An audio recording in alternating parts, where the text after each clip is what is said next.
matter what it is in life that you want, you gotta go out there and get it. Still nothing come to a sleeper but a dream. Never give up on your goals, stay focused on you. Focus your view, succeed, cause I'm hoping you do. Keep climbing up the ladder, cause the key to success. Go hard and go home, never settle for less. Life is stress, but we gotta deal with it, homie. Send a prayer to the man to put a shield on it. Work hard for what you get, appreciate what you got. You can always improve, just don't stop. Going for your dream to achieve in your life. Gotta take a chance like rolling the dice. It won't come to you, so you gotta go get it. At the end of the day, add up the digits. Miss Price used to say, if there's a will, there's a way. So I live by it. And to this very day, I kept on mashing and I never gave up. Me believing in myself is the way I came up. Don't let them hold you down. You gotta get up. These are your dreams. Never give up. Never ever give up. Hey, you gotta keep on hustling. Keep on rocking. You gon' make it. Keep believing. Never ever give up. I'ma keep hustling till I'm down in the dirt. Number one rule is my family is first. I know you're probably saying this dude trying to preach a sermon. Let me speak cause the streets deserve it. What's up, team? This is Robert Porter with the I Love San Bernardino County radio show on KCAA NBC 106.5 FM, 1050 AM, where we will talk politics, culture, and history, man. It's been an incredible week.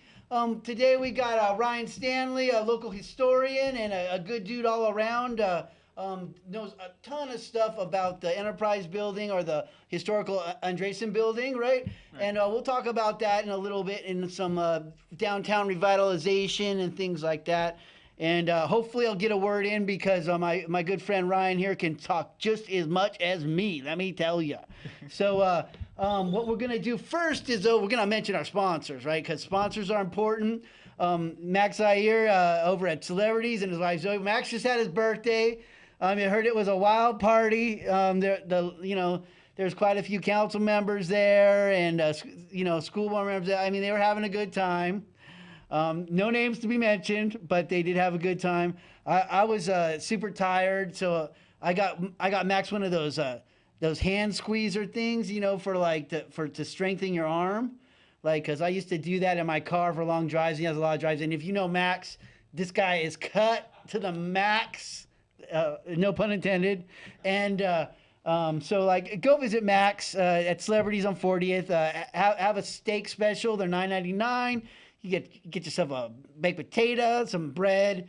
I always order a side salad on the side and take my family and we have a little steak dinner. It's always really good. But you can order a burger. He's got chicken strips. He's got all that stuff. And of course he's got tequila and margaritas and bar drinks. But I'd get them all virgin. I don't drink anymore, so that's probably why I couldn't stay up for his birthday party. I just called and apologized to him for not staying there because I guess he didn't get there till 10:30, and after our little trip to Big Bear, I was tired, man, staying in the cabin, having a good time. So me and Amy went up to Big Bear and spent the weekend. And it was pretty awesome. We actually just spent the beginning of the weekend, the end of the weekend.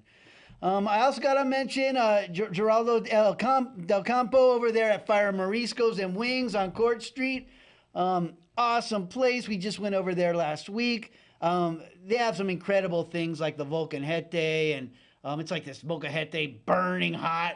And, it's got fish, shrimp. You got to peel the shrimp kind of thing, mussels, crab legs. But to be honest, lately what we've been doing is I take my mama over there and my lady, and we'll just have tacos, shrimp tacos or fish tacos, and they're freaking awesome. They're just they're fried together, and then they put all the toppings on top of the taco. So it's like you almost eat like a half a tostada, but it is super freaking good. And have you tried Fire Moriscos yet? I have when they first opened, but I haven't been back just yet. But I do plan on going. Well, order for your mom and dad. Yeah. Get them over there, and the owner is back east right now. He will be back soon, and we're gonna do a re-grand opening over there and things like that. But he's taking care of some business back east, so I'm just trying to get the word out there, and please support local businesses downtown, because if we do not support these local businesses throughout the city and especially downtown, how are they going to survive? Like, we want downtown to be vibrant. We want people to be able to go to the inside bar over at the Enterprise building, right? We want people to go to Viva La Boba and the little art gallery, the little gallery that, the little art gallery, right? I always want to say the little art gallery that could, but like, or Molly's right there on D in Court Street, So we got to shop at these local spots so they can survive. And Fire Morisco is just pretty much awesome. So I would go there all the time if I could, but I have to work my way around to all the different sponsors, and then of course the places that aren't my sponsors that I love, like Rosemaria's and Meatla's, and there's lots of incredible spots. So make sure you hook up those sponsors. And I wanted to take a little time to mention a vacuum place. It's a new sponsor of mine. They're not really sponsoring here on the radio, but I'm going to give them a shout out anyways, as Brenda over at Vacuums, etc. and more. She just bought the telephone number from an old business, but she moved over to E Street by where the old Chuck E. Cheese used to be, team. It's like, where's it just past? Everyone around here is old school, knows old Chuck E. Cheese, but it's called Vacuums, etc. and more. And she's got refurbished vacuums. She's got new ones. She'll fix your vacuum. She fixed computers. She's got security systems. And she even's got like a little bracelets and necklaces and stuff like that. So if you need, you guys got a vacuum that's sitting there in your closet that's broken, needs a new rubber band, or what do they call that? I don't know, whatever they call that thing in there that you runs a vacuum. Brain fart. What do they call those things, man? I don't know, like a band, whatever it is. But they break all the time in her vacuum. So like she sells those, and she sells bags. And she's just trying to keep it going because, like when you have a specialty business like that, it's hard to get people to come in there. So I've been advertising on I Love San Bernardino for her, and I just want you to go over and visit and have some coffee with her. She's got free coffee there and everything. She's really trying to do something good. And every time you shop here in the city of San Bernardino, that is sales tax revenue, team. Sales tax revenue is how we survive. Now, we do get a little bit of money from fines and permit fees and investments here or there, but really the majority of our funds come from sales tax revenue. So that means we have to shop locally here. So don't always go over to Redlands, spend money there, just because you don't like to see certain people or whatever. Force yourself to support local businesses here. And then we can get more money up in the city to handle the things like potholes and building shelters for our unhoused and things of that nature. So it all starts with us, team, spending that money locally. I'd like to mention our San Bernardino Standout of the Week. Today it's Tanya Rose Hensley, former educator here in the city of San Bernardino, but also one of my co-hosts on Talk of the Town. Now, I don't do Talk of the Town that much anymore, but she just keeps it going, and she's working hard. She's been going around all over. She's done the 66er baseball team lately, interviewing some of the players and coaches, and some of the Cal State San Bernardino. She goes around to local non-for-profits, police officers. She interviews everybody on her podcast, but she's also involved in Rotary. She helped plan the last headdress ball, set it all up. Like, that's hardcore work. She does stuff with Habitat for Humanity. So, I see her at our city meeting speaking. She's also chairman of the Arts and Historical Preservation Commission. So she really works hard for our city, and I just wanted to give her a shout out for all the incredible things she does to help make San Bernardino a better place. And like she just said, it takes a team, takes partnerships to do this kind of stuff. So I'm glad she's helping us out. And shout out to her husband, Ed, too. He's a good dude, an educator here in the city of San Bernardino. And, teachers, always hold them dear to my heart. That's for sure. That segment is brought to you by Ben Chavez for First Lineage Site Services. Now, Ben Chavez is an awesome dude, local here, San Bernardino, loves what we're doing here. Doesn't really have a product that we can sell on here, but still wants to help out in the local community. And I want to give him a shout out. And what his business does is they kind of are the middleman between sites, construction sites, and getting the services that they need. We'll eventually be getting him on the show. Every time I ask him, he's like, man, I'm just trying to get some free time. So he's obviously a busy man, but definitely Ben Chavez. And he hopefully one day he wants to run for Congress or a local political spot. So we'll keep pushing him for that because we need people to run for offices here in the city and do the good work. And not me. I honestly don't want to wish political office on anybody, but because you see what happens to presidents when they get in there, they're like, all suave, got color in their hair and everything. By the time they're done, they're gray and got wrinkles and everything. Well, the same thing happens to our local politicians too. So. It's a stressful job, and once you get in there, you realize, man, I'm not just the president or the mayor or the congressman for just the people that love me who voted me in. I'm that for everybody, and that means you gotta do what's really hard to do, is either totally stick to your guns or compromise, right? So if you have the votes, you can stick to your guns. If you don't, you have to compromise, which is my favorite thing because I feel when you compromise with legislation or ordinances and things like that, they last longer, Ryan. They stand the test of time because you got influence from everybody, and that usually makes better legislation. If you just go hardcore for one side or the other, then a new team gets in there and they change that stuff later, right? So that happens more often. They still change the other stuff too, but the compromise stuff just does tend to last longer. So a little bit of that. Now talking about politicians, so so we did go up to Big Bear and did some stuff on Thursday. Then we came back, and we had to come back because Mr. Ramos was getting sworn in over at Cal State San Bernardino by Congressman Pete Aguilar, the highest-ranking congressman of Latino descent in the nation. Wow. So you get invited to that, you gotta go. Yeah, so definitely. we rolled on over there. And let me tell you, team, free tacos. Yeah, it's cool to hang out with everybody, but it's also good to get some free food in our bellies. Yes, sir. But I got, Mr. Ramos, Assemblymember Ramos is my favorite politician in general. I love that he's always stands middle ground. He stands for what he believes in. He works both sides of the aisle like magic.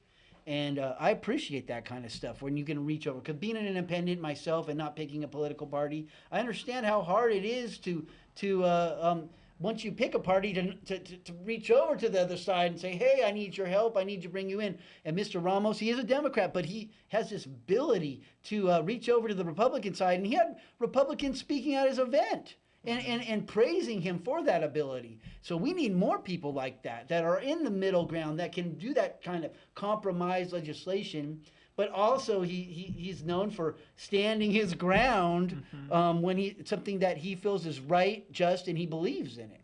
So I'm the same way.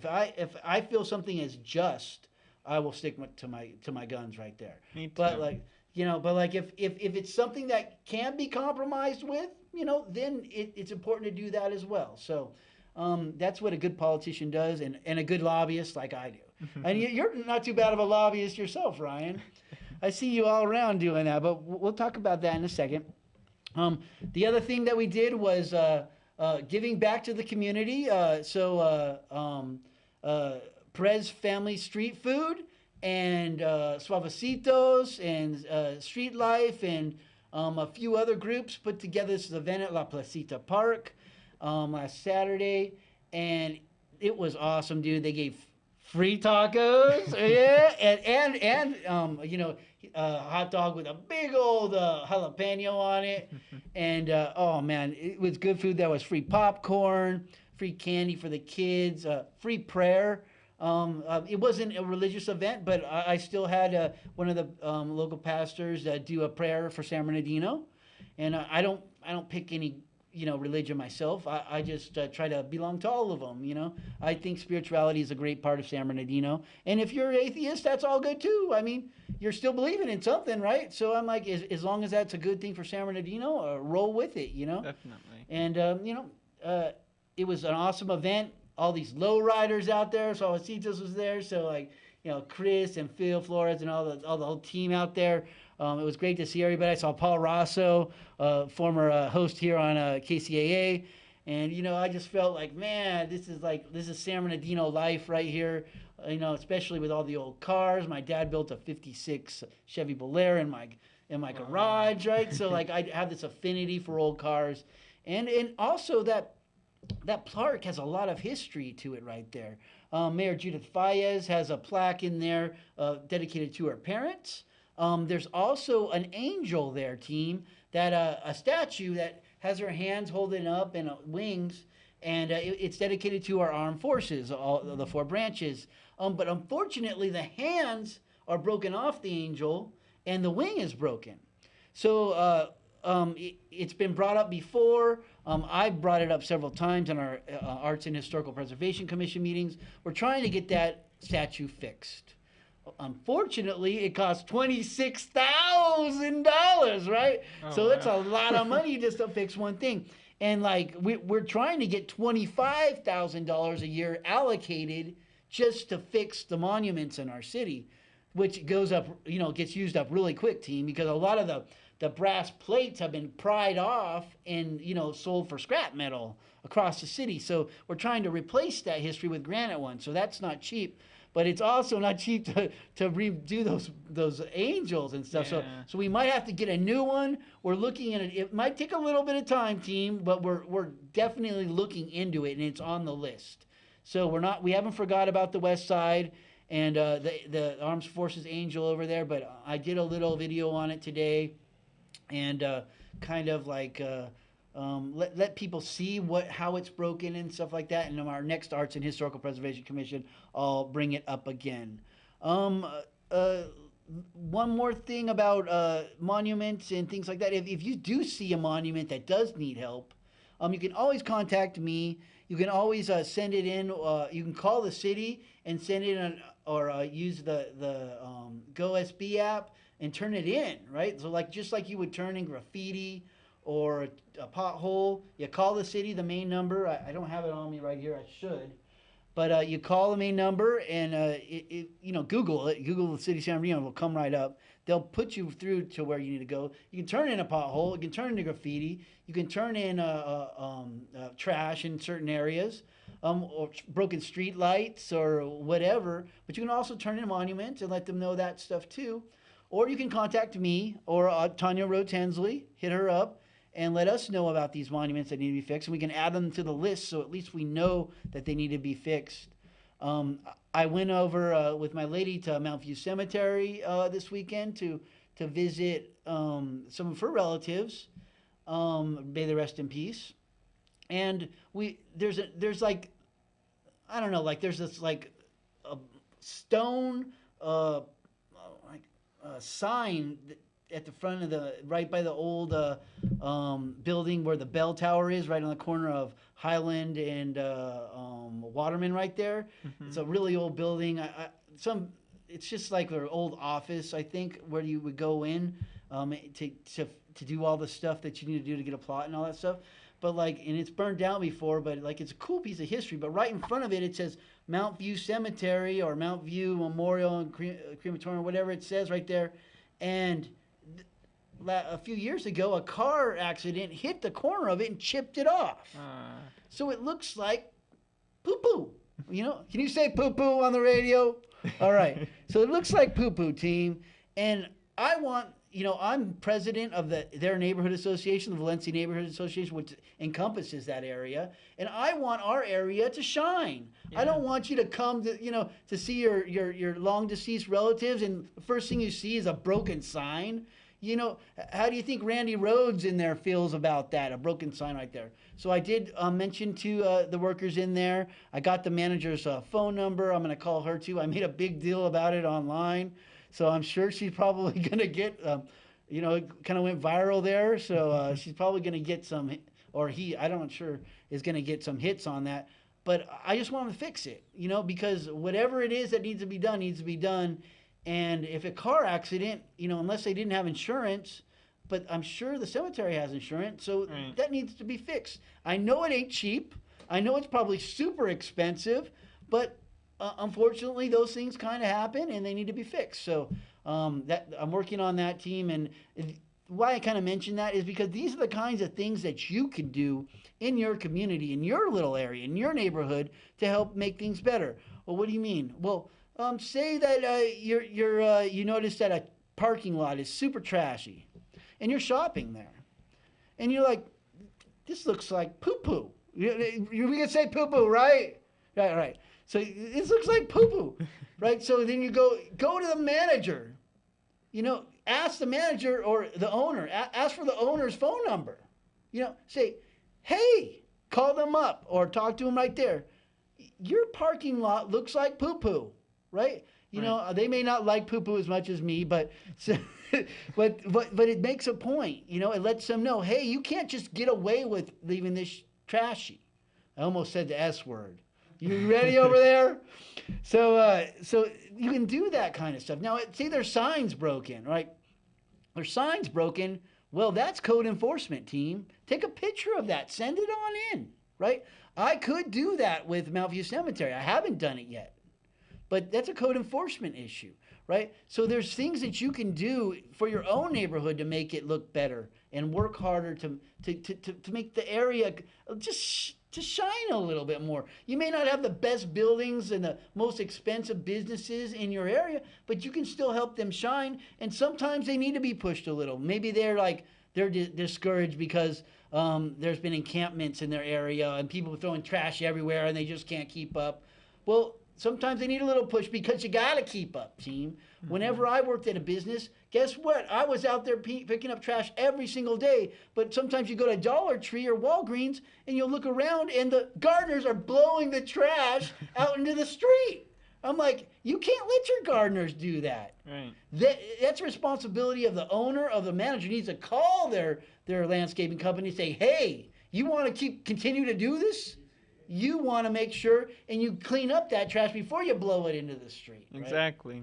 Right. So there is things that you can do. You got to protect San Bernardino in your way. And that's my rant for now. I'm going to do a little San Bernardino history tidbit, and then it will kind of coincide into our history talk here with Mr. Stanley. But today we're going to talk about, now I'm speaking from A Legacy of Caring, the story of St. Bernardine Medical Center and those who made it reality. And it's a basic history book written by Neil Yates. Oh, we got a caller? Who is it? Billy Ray. Billy Ray? Yeah. Okay, well, we'll try it. All right. Hold on, let me grab this. We got a caller, team. Let's see what's going on. Billy Ray, are you there?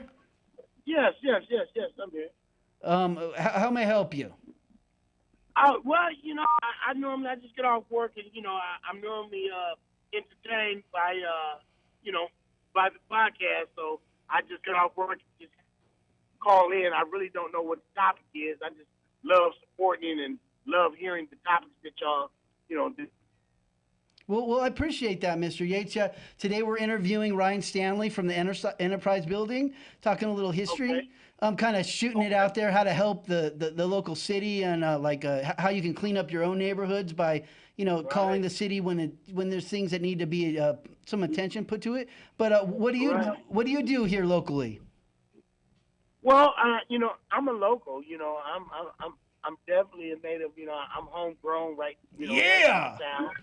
And I tell you, it's a lovely place, and if we can just get the support to back some of the great ideas and concepts that some of the locals have, then I really believe Inland Empire will have a great future because we have so much territory to cover and so much traffic coming through, with the 10 and, things like that, and the new freeways. It's just, I believe in the town. I really do. Well, it's great to hear that you believe in San Bernardino, and I appreciate you too, because it takes an effort to like let others know that, hey, we can build our morale up, we can raise San Bernardino up. Yeah, no, we can, but it also has to do with legislation and who's voting and who's really pushing the buck. That's why we got to vote, right, Mr. Yates? We got to get our vote out there, right? Mr. Yates, I'm trying to see what he got to say. Oh, Billy Ray, I'm sorry. I called you the author of the book I'm reading right here. Yeah. No, I'm sorry, Billy Ray. I want to hear what Mr. Yates has to say. Yeah, but he's gonna tell us about the new Salt Lake. So I appreciate your call, Okay. and I appreciate you loving San Bernardino, and feel free to call in anytime. Okay. No problem. Thank you. Have a wonderful evening. Have a You great too. night. Bye-bye. That was fun. Yeah. That's awesome. He loves San Bernardino, and I'm calling him the author in here, but like that's what we call a brain fart, right? Yes. But you can say that on the radio too, and I've checked this before. So the new Salt Lake. Okay. The new city is laid out by surveyor Henry G. Sherwood in a mirror reflection of Salt Lake. So this is San Bernardino, team. This is when the Mormons came in. At the center is a temple block where the Mormon saints plan to build their edifice. From the central block, wide streets are laid out in 8-acre blocks of land. Homes and small industries begin to take shape. So you notice that we have some it seems like really large streets here in our city, right? Yeah. Well, you know why they made them that large? Why? Because the Mormon wagons were super long. So to be able to turn around, you needed enough space in the streets, right? Oh. So there was actually a reason, and that's wonderful, because if you have ever been in some older spots of San Diego or LA, or even smaller where they used to walk back in Europe, man, these streets are tiny and you can't Right. even fit cars, but we have plenty of room in ours. So that's one of the reasons we have such wide streets. David Seeley is named the first Mormon State Territory president and welcomes Catholic Bishop Nathan Tenley, who comes to help the Mormons raise wheat. Tenley lives in an old adobe Assistencia, which will also be used as a Los Angeles County polling place and a school for the region's non-Mormon children. And yes, team, we used to be part of Los Angeles County here in San Bernardino. And eventually we created our own county. And this county was huge. And Riverside used to be part of San Bernardino County. What's up, Eric? And eventually they became their own county as well. The industrious Mormons know the valuable lumber can be harvested from the surrounding hillsides, and they set to work in April 1852. By the end of May, they have cut a wagon road a dozen miles up into the canyon and are building a sawmill. Born of necessity, the logs produced in Mill or Waterman Canyon spawned a local logging industry that will help fuel the city's economy for a half century to come. Okay, within 2 years, the cut lumber will be profitably sold in Los Angeles. Apostles Lyman and Rich open a flour mill at the corner of today's Allen and Mill Streets next to the new adobe. Now, Mr. Lyman is actually my girlfriend's great-great-grandfather, right? Wow. Amasa Lyman, right? It's the first mayor of San Bernardino. Wow. So it's kind of cool how the history continues on to this day. Right. And, you can read about it in these books, and I'll share a little bit, but there's lots of history books out there that you can read on your own and kind of find out this information. Now, you guys, if you're from this area, you know Waterman Canyon. That's where we all used to go when we were youngins and, party next to the stream that's usually flowing year-round up there, or near the hot spring there. And, you can also just go up there and go hiking and play in the water. There is a lot of graffiti at the first bridge now, team. So And there is some private property areas that belong to Sam and Will that you can't go on anymore. But there are still areas you can go and hike around and look at sunflowers. And there's this huge oak back in there. Like, I think it's one of the oldest oaks in our whole area. It's kind of hidden in the canyon. It gets shade really early in the day, so it may be way older than I'm thinking, because when plants don't get a lot of sunlight, they stay smaller. But it's still bigger than around than this table. So yeah, it's huge. It's a huge mother oak.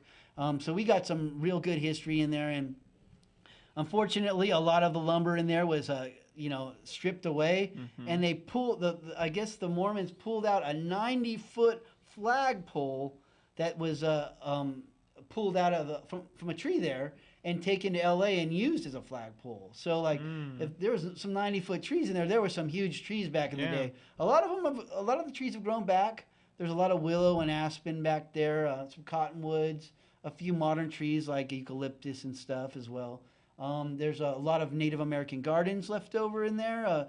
Hollyleaf cherry, blackberries, elderberries. So it's a really beautiful area. Just go relax. Park on the side of the road.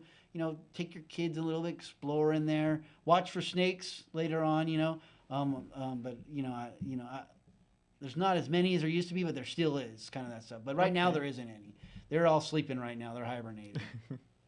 So I am going back there on a special hike on Saturday. I cannot tell you what it is yet, but I will bring it up next week. Okay. And believe me, team, if you know what I love, it's where I'm going. I'm going to where I love, the most incredible spot in San Bernardino. So I'll let you know all about it after I go do that. I don't want to try to ruin it or anything, but I'm looking forward, and it's right in that area. One final thing I'd like to mention, and I hope this will become part of San Bernardino history. Our city meeting is on Wednesday. I don't know if you've been to any of our city meetings yet. Yes. But it's it's a first and third Wednesdays of the month, and it's from 7 till sometimes an ungodly hour. Yes. But and in fact they tried to shorten it last week, which it kind of was a little shortened on the backs of the people, so they took away our 3 minutes to speak and only gave us a minute and a half. But I did hit up the mayor about that. I don't know if she's going to change it, but she is going to change the way they were calling out the speakers, so that at least we got a little compromise there. Right. But we'll have to see. I hope we get our 3 minutes, because it's hard for me to speak in a minute and a half. Can you imagine having to say everything you got to say in a minute and a half? But I am on the agenda team. Incredible. My mama, I guess, nominated me on the side, and through Damon Alexander with 3 others, I will be a San Bernardino Citizen of the Month. Congratulations! Yeah, is that not cool, brother? That's awesome. Yeah, man. I've been going to these meetings for 8 years, dude. I can count on my hand how many I've missed, and I know the first few administrations, they would have never made me Citizen of the Month. Yeah, they're like, you're the pain in the butt of the month. They're probably, And maybe the mayor was a little perturbed with me from last meeting, because I called them out and said, hey, we're not cattle. We deserve 3 minutes to speak. But I do understand, for expediency, they want to get through the people's business. But for me, the people's business shouldn't be conducted until you hear from the people. Right. So not just the squeaky wheels at the neighborhood association meetings, or on the streets where you see people, or the clubs you belong to. People come to the city meetings to influence and lobby you before you vote. So you're not supposed to make that decision how you're going to vote until you hear from us. So if you cut down the amount of time that we get to speak, we don't get to properly lobby you of our points. And maybe it might change you to make a better decision. And the people that were speaking were youth and homeless people, and like people that hardly ever come to the meetings, right? So I think it's important to hear everything that everyone has to say. So I'm hoping this meeting that will get proper 3 minutes. But you never know. We'll have to see how that goes. Maybe they'll cut it down to a minute and a half forever. I hope not, but we'll have to see how that goes. All right, so with that said, please come to our city meeting at 7, and you can see yours truly get a little paper award that they printed out the night before. So before I waste any more time, we got Ryan Stanley in the house, local historian. So tell us a little bit about yourself and how you came into the city of San Bernardino. Well, first I want to say thank you for having me on the show. 100%! I remember first meeting you at the city council meetings. Oh, was it like a library? You're always the guy with the camera. Like, oh, who is that? Yes, That's Robert. Yes, it was. You are absolutely right. You jarred that loose nut in there. So it's always really cool because I'm not from San Bernardino originally. I'm from North County, San Diego, but my family in 2017 purchased the old Andresen building, now the Enterprise building in downtown San Bernardino. And I was just a sophomore in high school when we got it, and I wasn't too familiar. Okay, go ahead. I wasn't too familiar with San Bernardino, the history, the culture, or the people, or the city council meetings. And just growing up and over time expanding my knowledge of the city, going to the city council meetings, meeting people like you, Robert, and a lot of the council members too. Yeah, the council members, the mayor, the movers and the shakers of San Bernardino, and I'm so happy that I'm able to just give a space for more people to have and present what San Bernardino means to them, along with my what I've learned about San Bernardino as well. So tell us a little bit about your parents. Yes.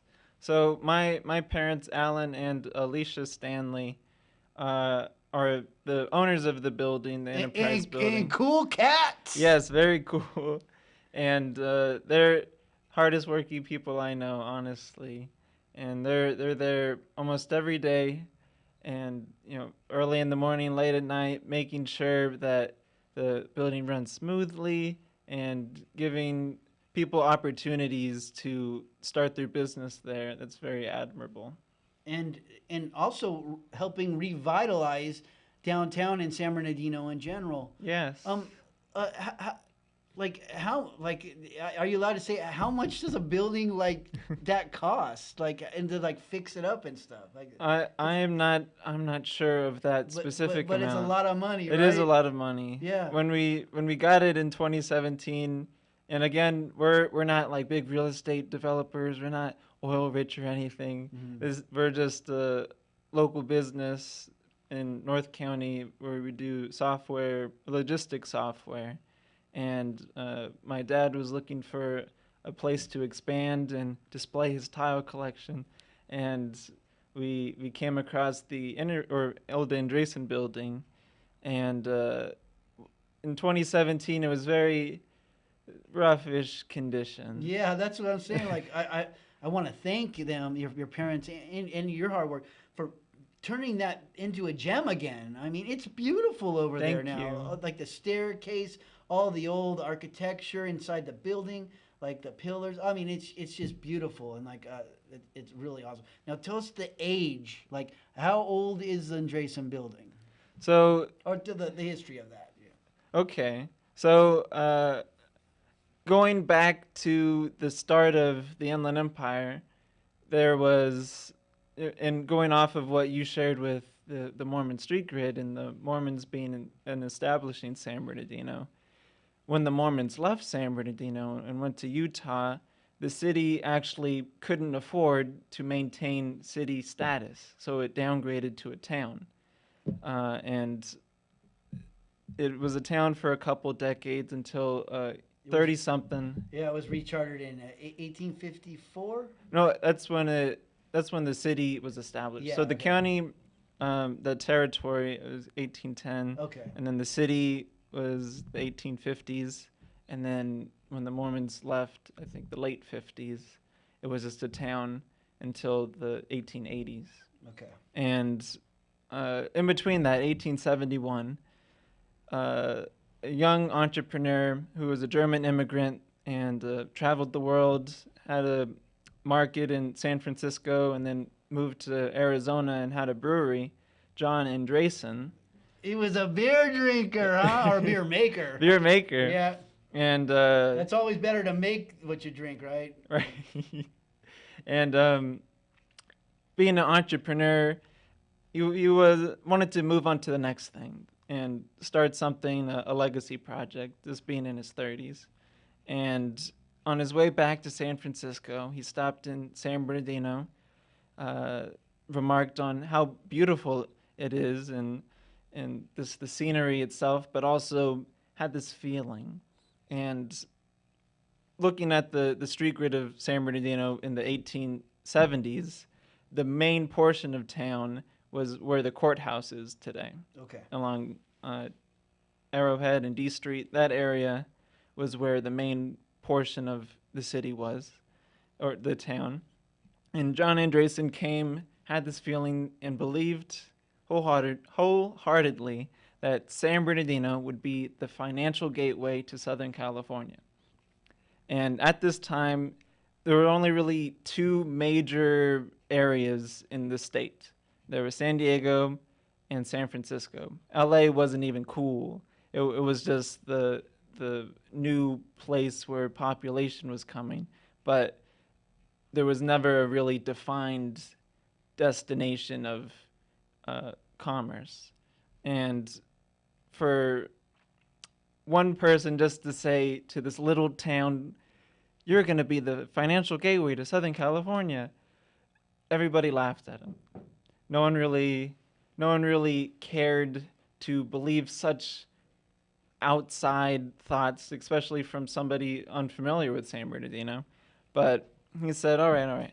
Not only will it be the financial gateway to Southern California, and he goes to the first brewery of San Bernardino, which is on the side of our building, built in 1867, and buys that acre of land with the brewery and says, this intersection, which was then called Salt Lake and 3rd Street, now East Street, and just East Street now, this intersection will be the center of that financial gateway. And it took a lot of planning, but also a lot of wit and being able to put up with the town folk just really hating on him. They said it would be Andresen's folly. And they really did not believe in him at all whatsoever. But he said, just you wait, and expanded the brewery to be the largest in the valley and built some of the finest structures in the state of California at that time. Little time out. So do you have any of those bottles from that brewery? I don't have any in the bottles. Do but they exist? I'm sure they do somewhere. So we're gonna search for those. I have some pictures. Sorry, I have some pictures of the brewery, and I have old newspapers that advertise what he was doing. I'll hit up Nick in the historical society and we'll see. Okay, keep going. I'm sorry. I just was wondering about the bottles. Right. Yeah, being an archaeologist, I like the old artifacts. Me too. And he financed one of the finest hotels in the state of California, just kitty corner to the brewery, and really pulled development from where the courthouse is, west rather, towards East Street. And being an entrepreneur in a very underdeveloped area, being Southern California, he said, okay, I'm going to expand my reach to other neighboring communities as well. So a little perspective, 1871 was the year, I believe, Riverside, the city, was established. None of the surrounding communities existed. Redlands didn't exist.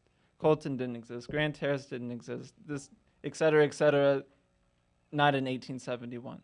It was mostly those trees and those 100-foot tall grand trees that you mentioned before. It was very pretty, and he reached out to the communities and got into the citrus business. He was a half owner of the Calico mines. He was developed some in San Diego even. He was back in San Francisco, and he just made sure to bring business and finance to the region of San Bernardino, and building the city's post office. And he built a building with his financial partner, H.L. Drew, and this leased it to the city for $1 a year, just to get movement happening along East Street. He was a president of the Farmers Exchange Bank, one of the first incorporated banks in this state, and just making it happen. And he was one of 4 people responsible for getting the train to the region. The depot was his idea, and there's so much of what we relish today, even the sewers, that was him. Yeah, he obviously loves San Bernardino, man. Yes, love San Bernardino. And we still talk about this today, about San Bernardino being the hub of the whole Inland Empire. Mm-hmm. And it really is. I mean, to the beaches, to the high, low desert, to our mountains. I mean, San Bernardino is like kind of in the center.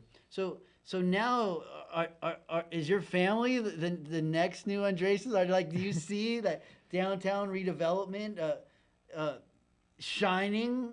You know, like, because everyone says similar stuff now, right? Right. Yeah. I definitely see a lot of parallels.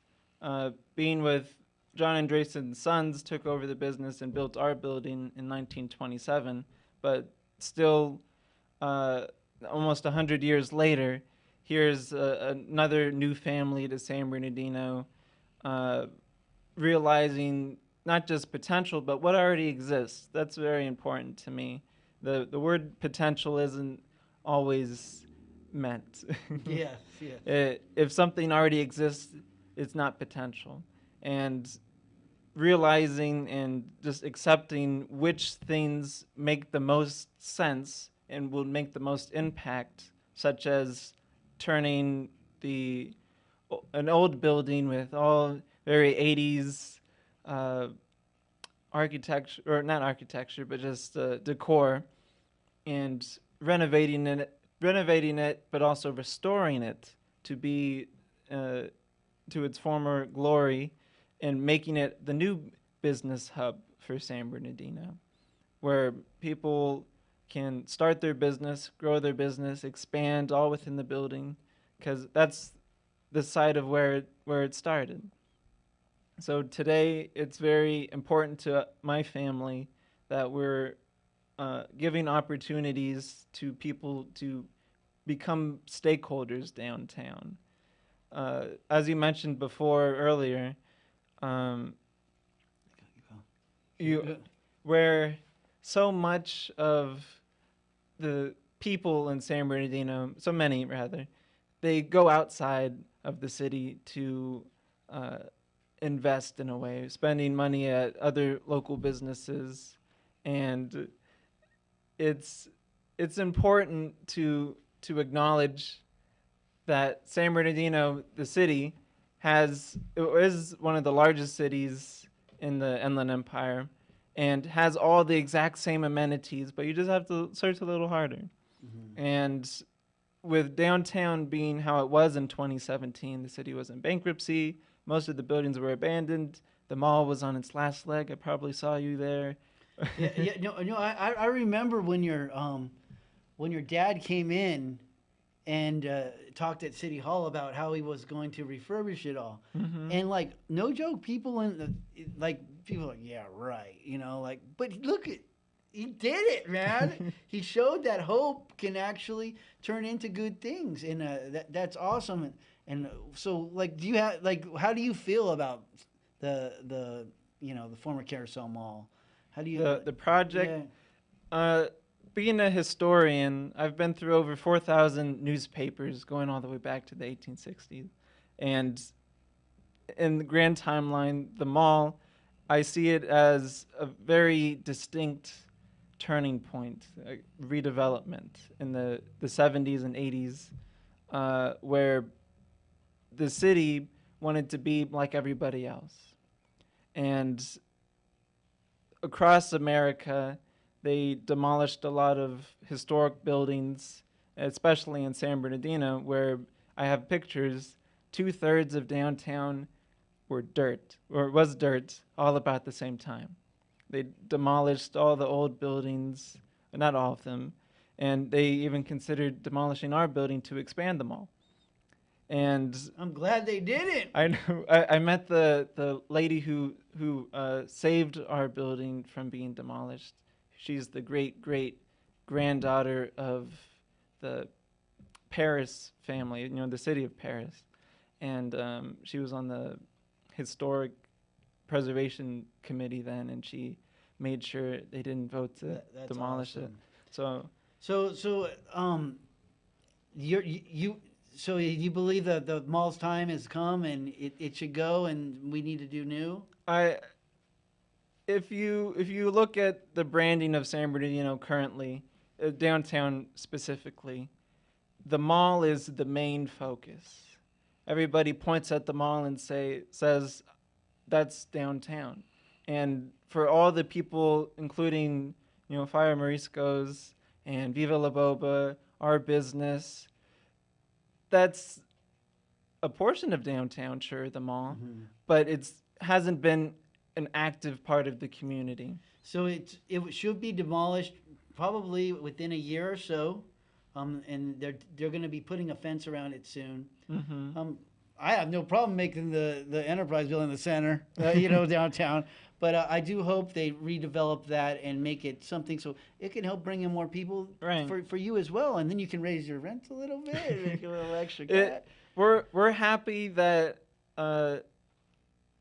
it is something. It's a big piece of land. It's actually, you can fit 2.7 Rockefeller Centers, if you're familiar with it, on the side of the mall. It's so much space. It has a lot of potential, right? Right. In this case, yes, potential. So we have 2 minutes left here. Please, if someone wanted to rent from your parents or go to the bar, how do they find the Enterprise building? Well, you can just Google the Enterprise Building San Bernardino, and or follow you on Instagram. Or follow us on Instagram at the Enterprise Building, and our various photos and tags will lead you to our address. Come visit. I'm working on a history tour. 301? 320 Northeast Street. 320, okay. So downtown, this beautiful 5-story building. You can't miss it. Yeah, right across the street from Court Street Square. Right. So, it's an incredible building. A lot of events going on there. Check it out. If you need an office space or whatever, hit them up. They even got a bar in there trying to get going. So I see it blossoming in the future. I see you blossoming and your family as well here in the city of San Bernardino. I want to thank you from the bottom of my heart and your parents for all their hard work trying to revitalize downtown. And we'll definitely have you on again when we have some, there's some future stuff that could be coming up. So all right. we're going to bring him back on here. Thank you so much, Mr. Stanley. We appreciate you. Robert. And this is I Love San Bernardino County Radio Show. And we are out of here.